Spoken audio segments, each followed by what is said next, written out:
Assalamualaikum warahmatullahi wabarakatuh. Jadi kemarin saya lihat ada salah satu artikel berita yang mengabarkan bahwa Habib Lutfi itu sebagai cawapres dari Prabowo Subianto di Pilpres 2024. Dengan didasarkan ini pada pendapat beberapa netizen yang menganggap kalau pasangan Prabowo dan Habib Lutfi ini kalau nanti dipasangkan maka pasti akan sangat sulit dikalahkan.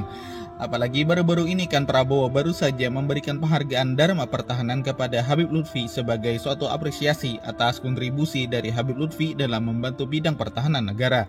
Nah, jadi ada anggapan bahwa chemistry dari Prabowo dan Habib Lutfi ini sudah sangat klop untuk bisa dipasangkan di Pilpres 2024 nanti. Ditambah lagi kan ada beberapa pengamat politik yang juga sudah mengatakan bahwa pasangan Prabowo Habib Lutfi nantinya pasti akan sangat sulit dikalahkan karena keduanya memiliki basis massa dan loyalis yang kuat baik itu di Jawa Timur maupun di Jawa Tengah. Nah, dari sudut pandang pengamat itu tadi, maka bisa dikatakan bahwa Habib Lutfi bisa saja memiliki peran dan pengaruh yang signifikan dalam peta politik Indonesia menjelang Pilpres di 2024 nanti. Karena sejauh ini bisa dikatakan hanya Habib Lutfi lah satu-satunya tokoh yang digadang-gadang mampu menjembatani berbagai kepentingan dan aspirasi politik terutama dari kalangan NU dan umat Islam. Tapi menurut pengamatan saya pribadi, kayaknya nih Habib Lutfi tidak akan tertarik dengan tawaran jadi wapres siapapun.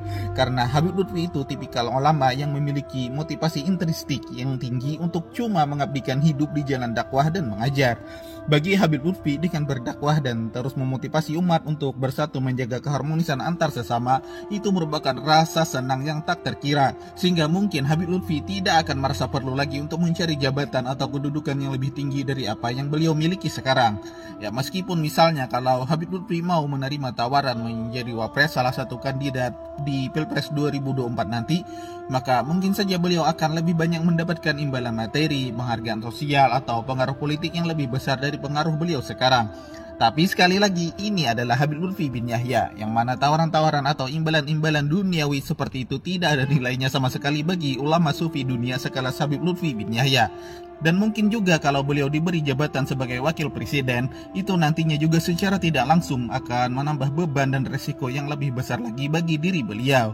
Dan Habib Lutfi mungkin juga merasa bahwa jabatan wapres nanti akan mengganggu aktivitas dakwah dan pengajaran yang beliau lakukan selama ini di majelis. Dan bisa juga Habib Lutfi khawatir bahwa jabatan wapres itu nantinya akan membuat beliau terseret dalam urusan politik yang bertentangan dengan nilai-nilai dan prinsip-prinsip agama diri beliau pribadi. Dan Habib Lutfi pasti tidak akan mau hal itu terjadi di kehidupan beliau. Ya, itu sih menurut pendapat saya pribadi. Kalau menurut pendapat kalian sendiri bagaimana? Silahkan tulis di kolom komentar.